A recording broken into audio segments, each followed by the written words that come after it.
Hello everyone, welcome back to my channel. My name's Em and welcome to this week's reading vlog. So I have no idea what this is going to be titled or how I'm going to pitch this in the thumbnail, but basically what we are doing this week is we are reading romance novels. I have been a long time reader and lover of romance novels, but however, recently romance and I went through a little bit of a rocky phase where I really struggled with picking it up and enjoying it, and I ended up just taking a huge step back because I just wanted to preserve my love for it, and I knew if I kept pushing myself to read it when it wasn't working that it wasn't going to be good. So I took a big step back and I've recently started reading romance again, which is great. And on Instagram there is an account called Romance University, and they do semesters where you have targeted romance reading goals. And so you get to build 3 syllabi every session. I haven't participated before. I've been stalking them on Instagram and watching on the sidelines. But this is the first time I am going to fully participate. And so they posted on their Instagram all the different options. You can also create your own if you don't want to do what they've laid out for you. But one of their suggested themes was mid-century modern romances. And I have never read a romance set during the 1950s or 60s. And I thought that could be a fun time. So this is part 1 of what will be a 3-part series. I'm going to do a video for each of the themes that I picked for my semester of study. And we're going to start with the mid-century modern syllabus for this video. So I have 4 books that I'm going to read. And wish me luck because all of these, I believe, are indie pubbed. Yep. And so there's not any audiobooks for these, so wish me luck that I get through all of these. I've blocked out a week to film this vlog, and none of them are especially long, but I don't have an audiobook to help me out, so we'll see how this goes. But in this vlog, I'm going to be reading Mrs. Milner Gets a Kitchen by Jane Hadley. I have this on my Kobo. I'm going to put the cover here so you can see it. I don't know what the synopsis is. I don't know what the synopsis is for any of these. We will find out. The Sleeping Soldier by Aster Glenn Gray. Peter Cabot Gets Lost by Cat Sebastian, who I have read before and I really love her books. And on my infograph, I initially said I was going to read this book, but I hate this cover. I hate this cover, and this is only available on Kindle Unlimited, and I do not own a Kindle, so I was trying to find something else, and a friend of mine recommended this book, Corporate Mandated Holiday Romance by Nellie Wilson. And I learned last year that if I'm going to read a holiday romance, I have to read it in September or October, because by the time we get to the holiday season, I'm over it and I don't want any Christmas anywhere at all. So reading this in the fall is actually going to be pretty perfect for me. I have no idea where I'm going to start. I'm leaning toward Mrs. Milner Gets a Kitchen because I think it's the shortest. And honestly, I might just go in order from longest to shortest. No, from shortest to longest. So I get some momentum going because I kind of need some momentum. That's where we're going to start. I'll update you as I go. Fingers crossed that this is a successful reading experiment because, like I said, I haven't really read a romance set in this era of history.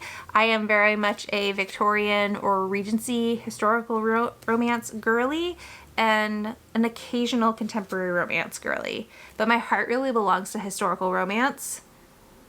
So we'll see if this time period works as well for me as the more traditional ones do. Okay, that is enough rambling for this intro. Thank you so much for watching, and I'll update you in a bit. Hello again, friends. It's Friday, which really doesn't matter for the video, but I just felt the need to share. I'm folding laundry because it's my day off and I am now catching up on all the things that I didn't have time to do this week in between work and parenting.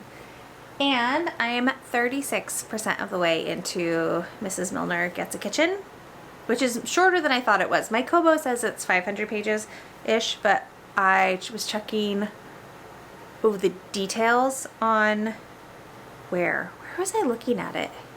I can't remember what website I was on, but I was looking at the details on a website and it says it's 236 pages. So that makes more sense. And this is so much cuter than I thought it was going to be. Well, I don't know what I thought it was going to be, if I'm being honest. I just don't know how I feel about this cover. These mid-century romance novels, like, the cover vibes are so different from other time periods in historical romance. But this is so cute. This is about Mrs. Marion Milner, who is recently divorced, which is, in 1956. Is that when it's set? 1955.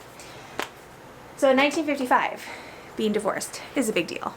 And her husband, we don't know why he left, but he left and is so overcome with guilt that he left, that he paid quite a large amount of money to Marion in the settlement.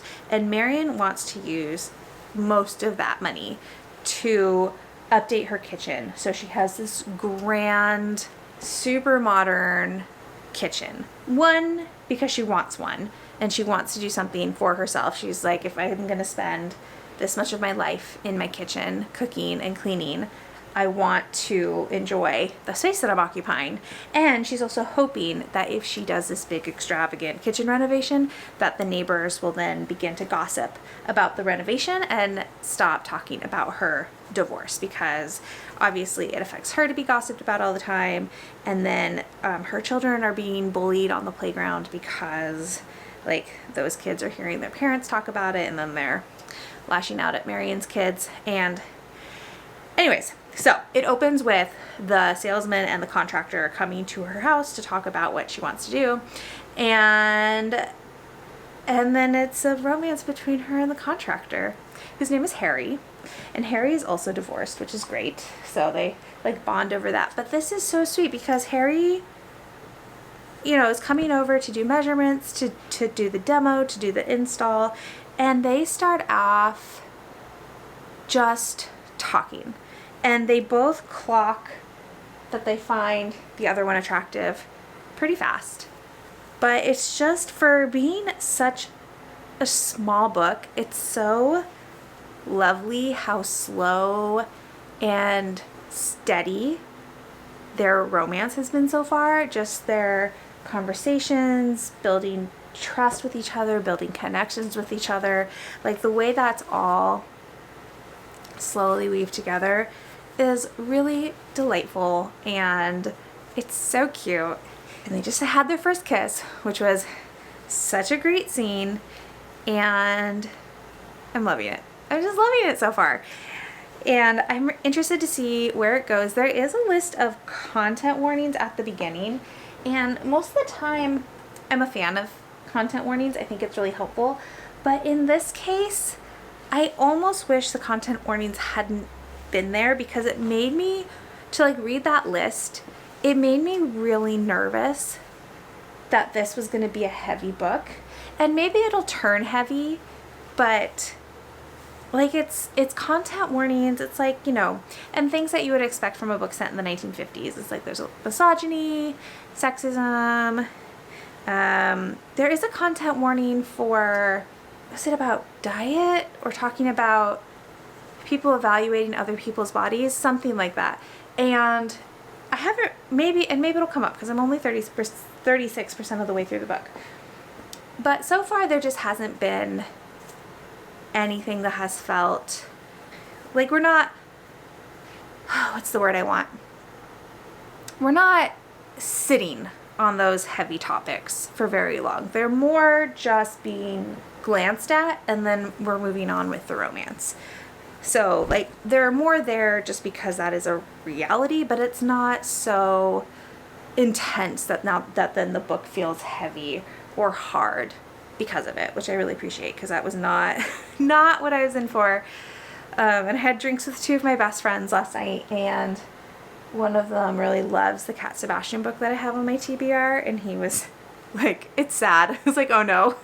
Okay, well, I'll be sure to buffer it in between things that are not sad. Whew. So, glad I started off with one that I'm enjoying. I am hoping to finish it today, very optimistically. Mostly because it's short. Second of all, because I have 3 other books to read in a week, and I need to, you know, get on it. And second of all, because I know tomorrow is going to be pretty busy. Tomorrow is my youngest's birthday party with their friends, and then I also have to work in the morning, and I just don't anticipate a lot of chill time. So I'd like to get as much done as I can today, in amongst all the stuff that I feel like I have to do. So my deal with myself is I'm gonna finish the laundry. I'm uploading a video right now. But after I finish laundry, I think I'm gonna have a snack, and I'm gonna sit down and read for a while before I move on to the next thing on my to-do list. I just got really stressed out. Okay.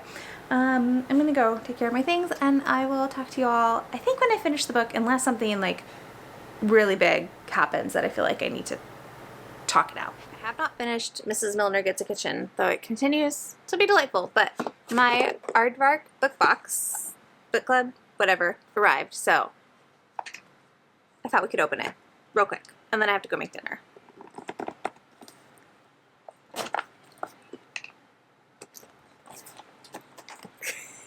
I saw this going so much smoother in my head.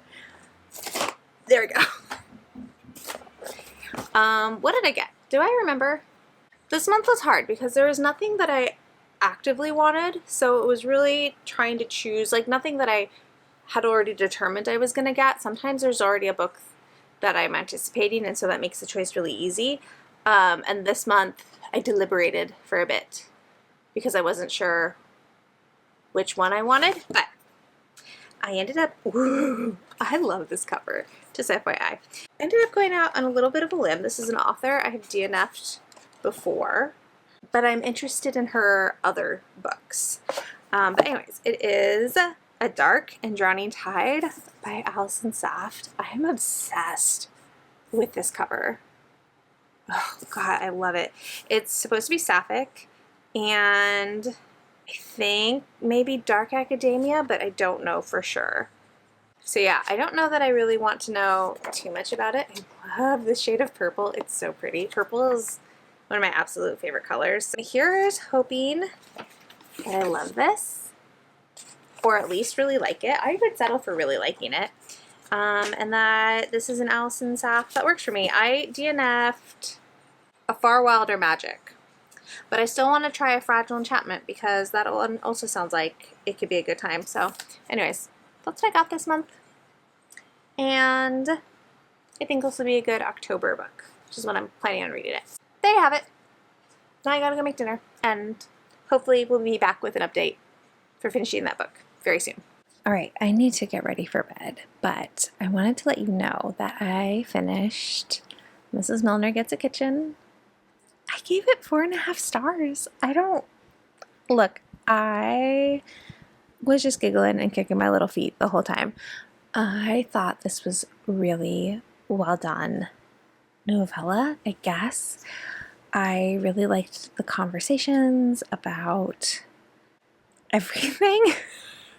So Marion lives in this close-knit community of Czechoslovakian immigrants, descendants of immigrants, and it's real close-knit, but also very gossipy and in everybody's back pocket. And because she's gotten a divorce, everybody is gossiping about her, and it's making her really insecure. And there is like a little bit of body shaming, but it's all from outside sources. Like Marion loves her body and is very confident in her body, and Harry is very into her body.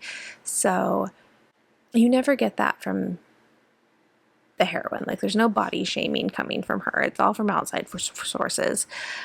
And I just thought it was really good. It was really sweet.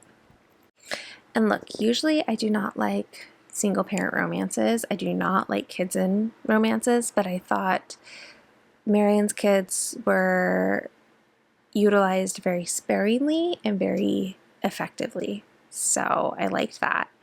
And the third act breakup was a little bit annoying, but I also totally got like where Marion's headspace was and where Harry's headspace is. It is definitely an HFN, so just be aware of that. But I really liked it. I thought it was very funny and sweet and tender, and it does get very steamy, so steam scales are very subjective, but for me it got steamy. We're off to a really great start. Now I do need to say that my friend misled me.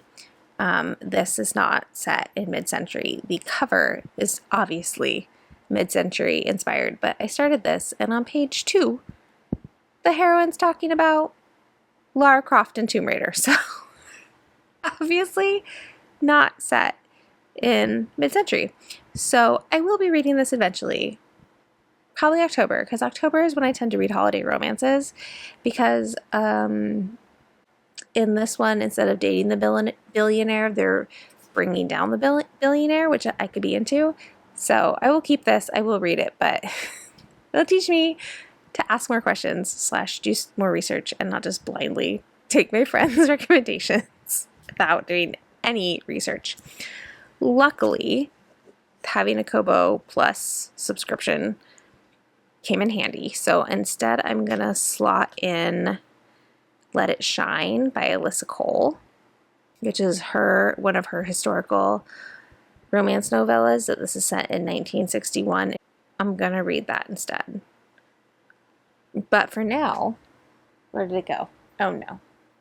Oh, there it is. It did start The Sleeping Soldier, and I'm 24 pages in.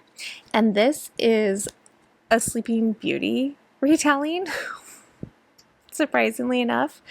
The first chapter is told kind of in a fairy tale style, where we learn about this prominent, I think, Jewish family in Civil War times.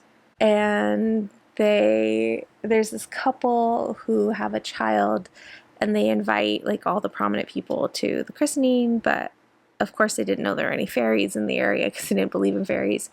But a fairy shows up, and she's pissed that she wasn't invited, and she goes to curse the baby, and she's like, well, spindles are for girls, so he's gonna get scratched with a bayonet and go into 100-year sleep.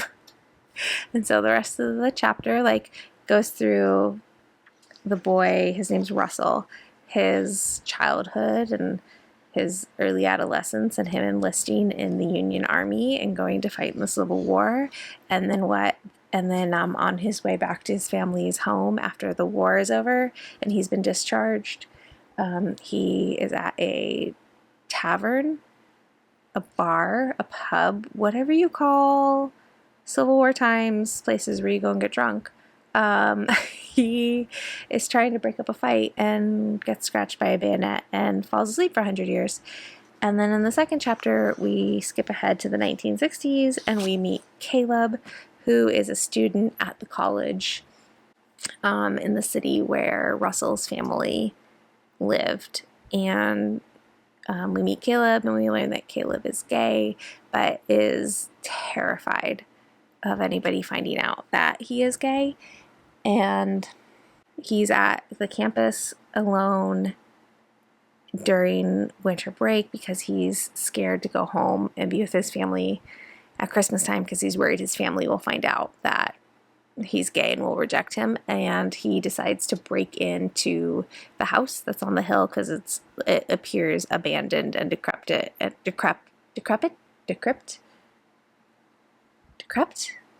Wow. I need to go to bed. Words don't make sense anymore. Anyways, he breaks in and Russell has just awoken because the 100 years has passed.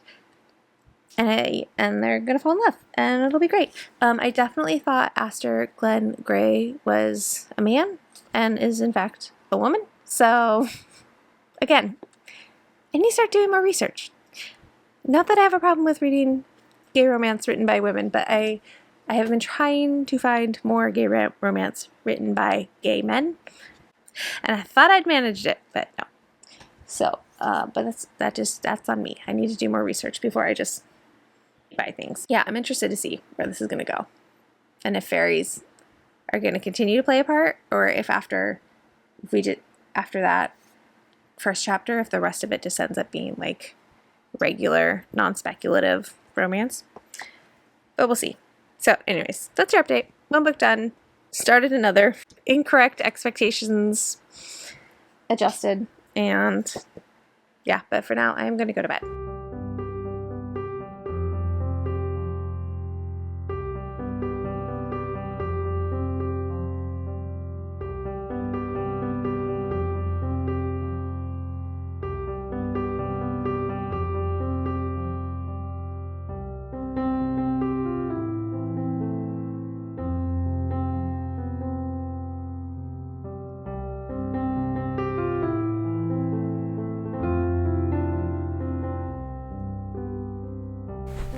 Good morning, friends. It's Sunday, and I am now 90 pages into The Sleeping Soldier. I'm not loving it.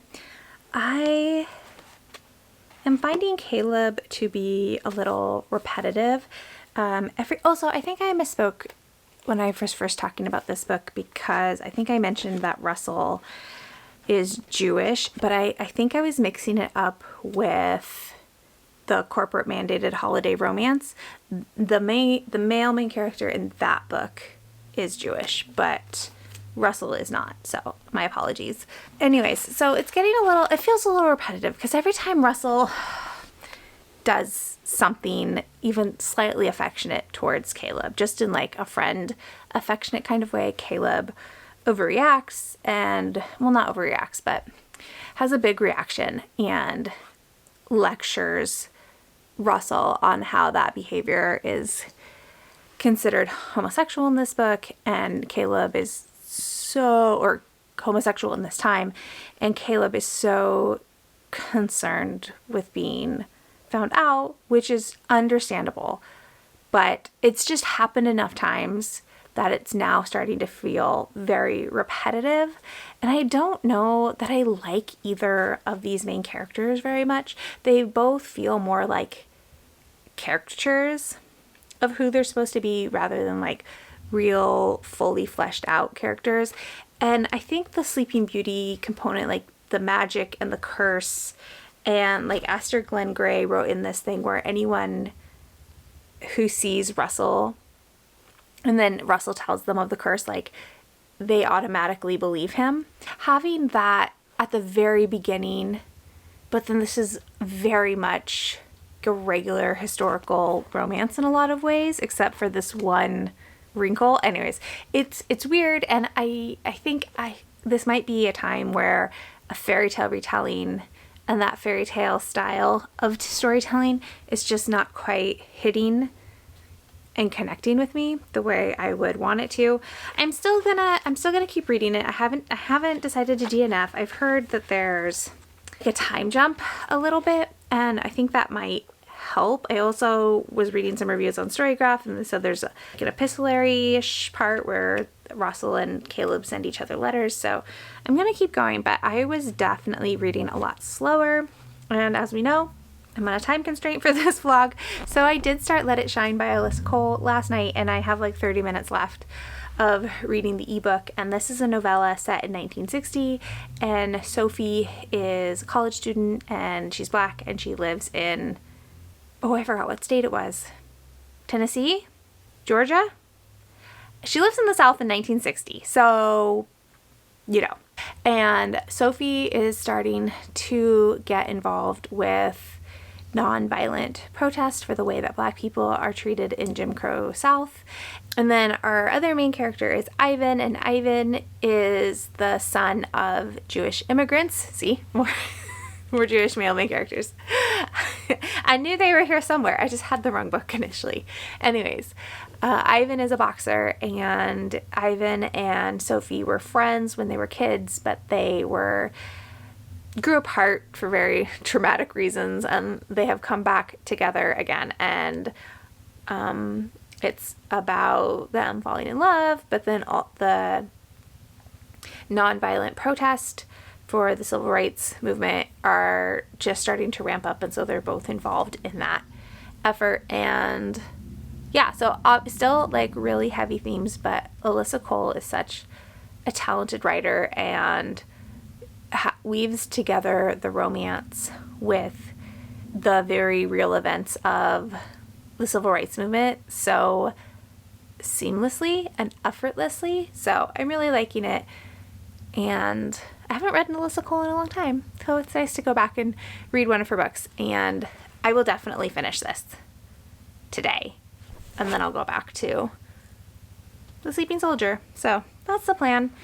And I'm not getting them mixed up, even though I'm pretty sure they're set in the same year. I think they're both set in 1960, but wildly different parts of 1960, obviously, since this is set in... What state is this set in?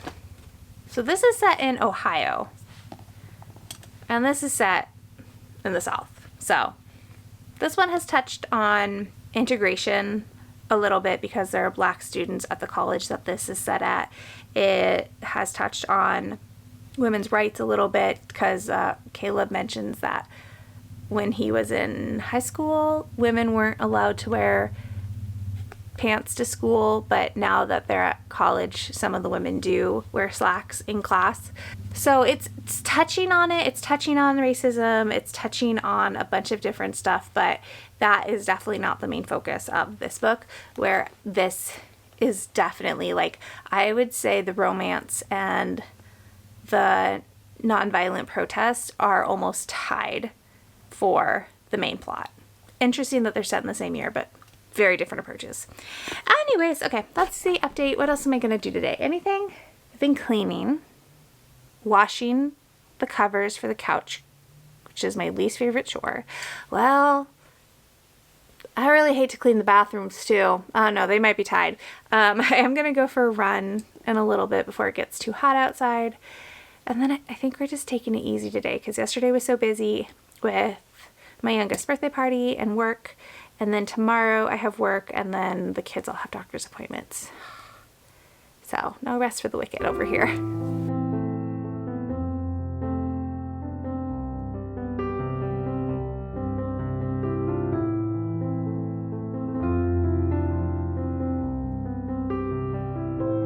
Hello, it's still Sunday. I did all the things. I've done so much laundry today and I'm still not done. It just won't stop. But I did finish Let It Shine, and I'm giving it 4 stars. I really liked this. I thought it was really well done. I really liked how, even though it's such a short novella, I really felt like these two were going to be together and we're going to be okay and we're going to be in it for the long haul. There is like an epilogue that takes place a couple of years later, and then there's another chapter, so like a second epilogue, I guess, that is like 10 years later from Ivan's perspective, and everything else is from Sophie's perspective. And I really liked it. I just loved how she wove all the different components together, and Alyssa Cole's so good. She's so talented, so good at what she does. Yeah, I'm glad I had my little fumble and got a chance to squeeze that in. So that means now I'm back to Sleeping Soldier, which I haven't read any of, and I'm actually listening to a different audiobook that's not for this video, but I'm almost done with it, and I think once I'm done, then I will start the audio for Peter Cabot Gets Lost, and you're really just pushing the Sleeping Soldier out farther and farther, basically. Basically, because I know I am reading this slower, I want to make sure I get everything else done quickly, not quickly, but just I want to make sure I keep a steady pace and I don't stall out. So I'm just making the choices that I need to not stall out. Do I have anything else to tell you today? No, I don't. I'm going back to doing all my chores. So I think I might sit down. I just made tea in my little ghost mug. And I think I might sit down and do something like cross stitch. Maybe watch YouTube. That would be wild, but I just need to relax for a little bit because it's been kind of a go day for me just in doing chores and things that I feel like I need to do on Sunday to be prepared for the following work/school week. So yeah, I think some relaxation is in order.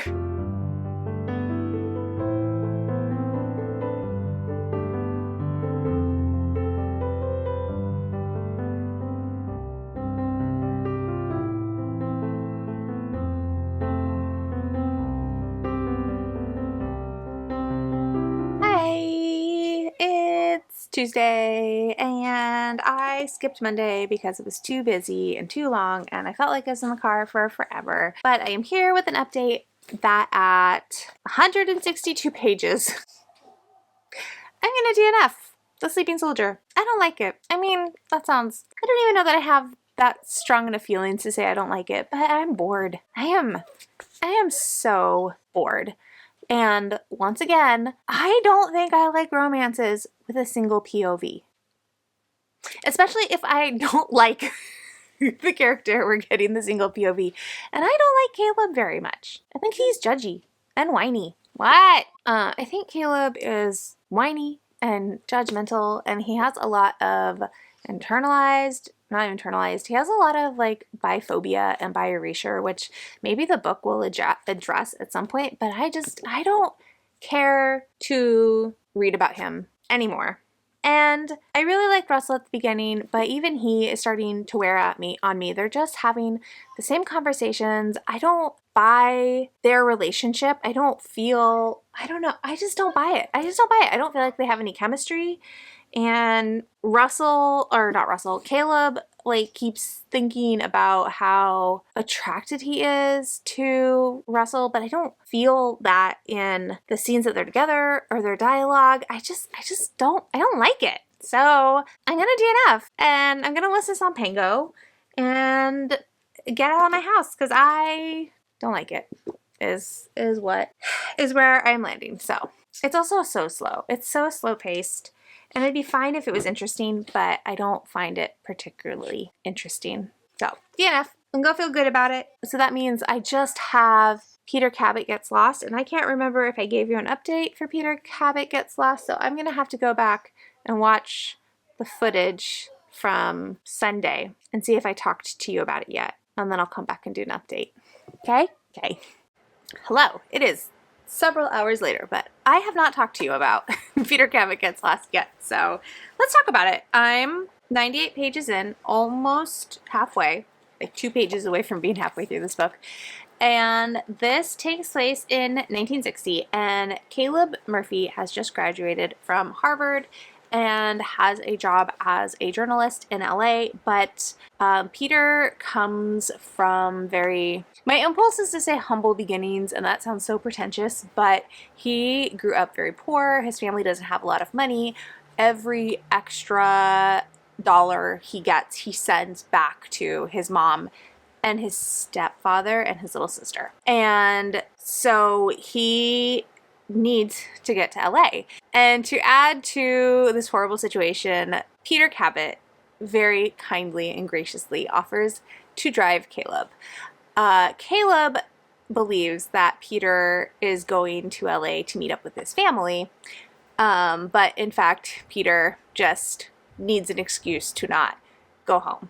Peter's family, the Cabots, are basically like the Kennedys, is what it sounds like in the way they're described, in their influence in politics, and Peter is kind of the outlier in his family. He's the one that's forgotten about. He's the one that's belittled. He is definitely not as loved as his siblings.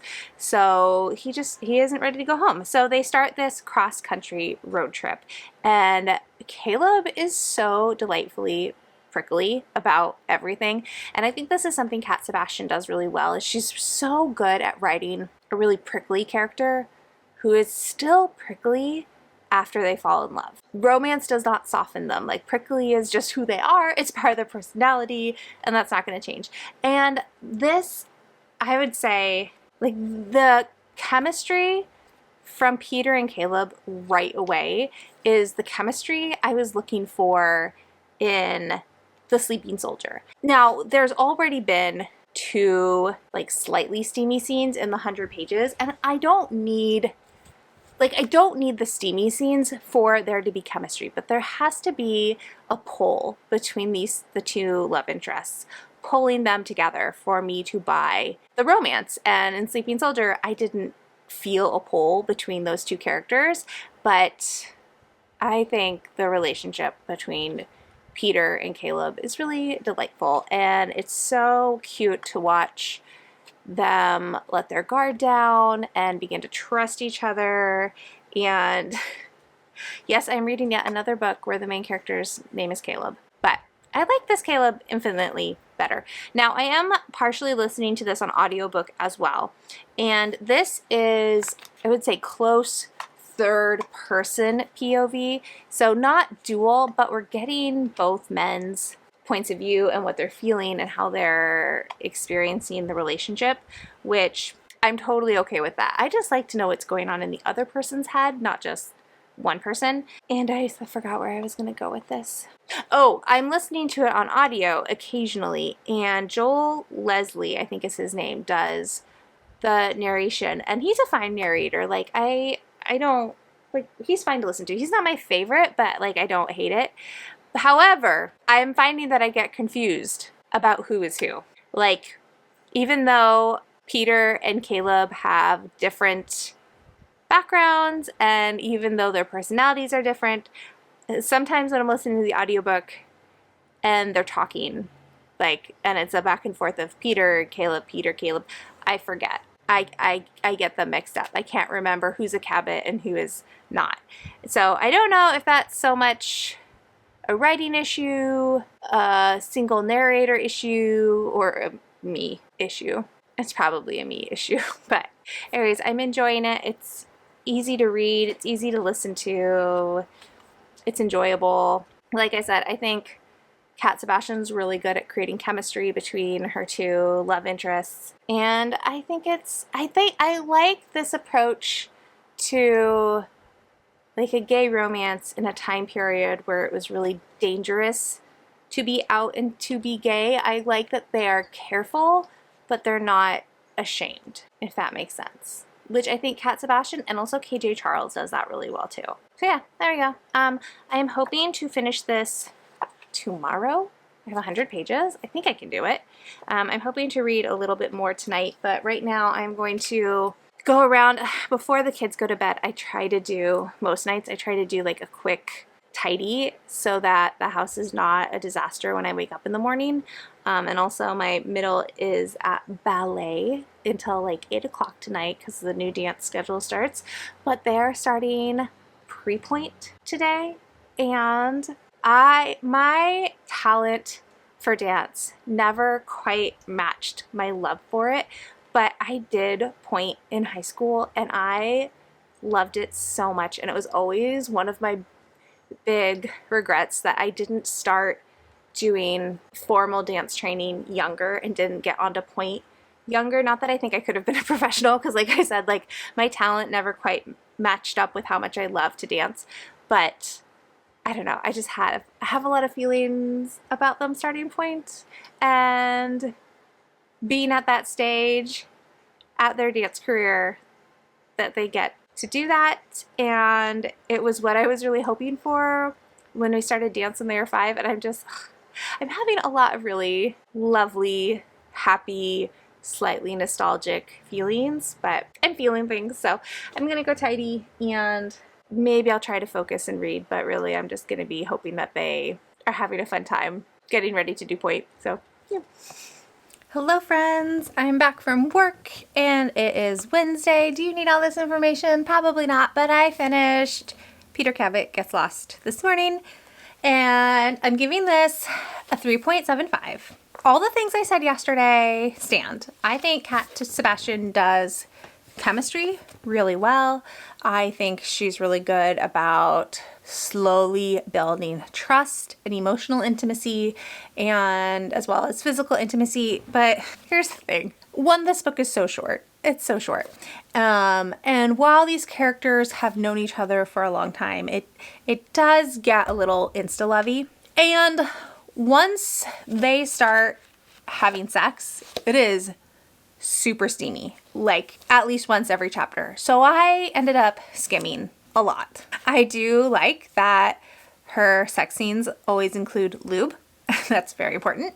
I think that's needs to be included in more romance novels, both with queer couples and straight couples, because it's just a good thing to have, and it's a realistic thing to have. And so I like that she includes that. There's just too many steamy scenes, and it was exhausting by the end. And I was like, yeah, I get it. You're both 21. You're hot for each other. You want to bang all the time. I got it. I don't need to witness it every single time. And it did almost feel like it was leaning into an erotic romance towards the end, because there were so many steamy scenes, and the steamy scenes were really propelling the emotional intimacy. And that's, the difference between a regular romance novel and an erotic romance novel, is that in an erotic romance novel, if you took out the sex scenes, the book would fall apart on its own. Whereas in a regular romance, you could take away the sex scenes and the romance would be fine. So it did feel like, because of how much intimacy and vulnerability they were experiencing during the steamy scenes, it felt like you couldn't take those out because the relationship needed those. So it's not my favorite Kat Sebastian, but I did like it. It has all the things that I like about her writing. I just didn't care for how steamy it got, but that is definitely personal preference. So if you are a fan of super steamy, I would check this out. I think this is really well written. Character work is really good. I thought the road trip aspect was really interesting. And I just felt like it's just too short. I think I would give it a higher rating if it was like 100 pages longer and we got more of Peter and Caleb once they had gotten to LA, and like get to see them settle into a more domestic relationship than like, a vacation romance, or even, like in action movies where the romances are formed under stressful, unique circumstances. I would have liked to see more of these two in a regular setting. We got a little bit of it at the end, but that was just like in the epilogue. So I would have liked more. But anyways, that brings us to the end of this romance vlog, this little reading experiment. Now having read 4 mid-century romances, if I was going to rank them in order of enjoyment, obviously the least enjoyed was Sleeping Soldier because I DNF'd it. And then Peter Cabot Gets Lost, and then Let It Shine, and then Mrs. Milner Gets a Kitchen was probably my favorite. And I find it interesting that the 2 that I paid 0 money for were my favorite, and the 2 I spent my dollars on were my least favorite. Sometimes I just shouldn't be allowed to buy books for myself, is I think what I am learning this year. But anyways, it was fun to do. I'm glad I did it. I'm glad I got to check out a different period of history, and I am looking forward to doing the next one in October, where it will be a totally different theme. The choices, I haven't decided what I'm doing next, so I'll let you know the choices, and then if you want to, in the comments, you can tell me which one you would like to see first. So we can either do mystery romance, which would be, I think, mostly historical mysteries with a heavy romance subplot. So even more, but the romance is even more in the front than it is in like Veronica Speedwell or Lady Sherlock or that kind of mystery. So like an equaler balance of mystery and romance. I am over explaining this, you understand. And then the second one is magical queer romances. So like not fantasy romance, but well, kind of fantasy romance. Look, I'm doing that one because it's going to give me an excuse to reread Letters to Half Moon Street so I can continue to not shut up about that book. So let me know which one you'd be more interested in, mysteries or magical books, because I have no bias over which one I do next.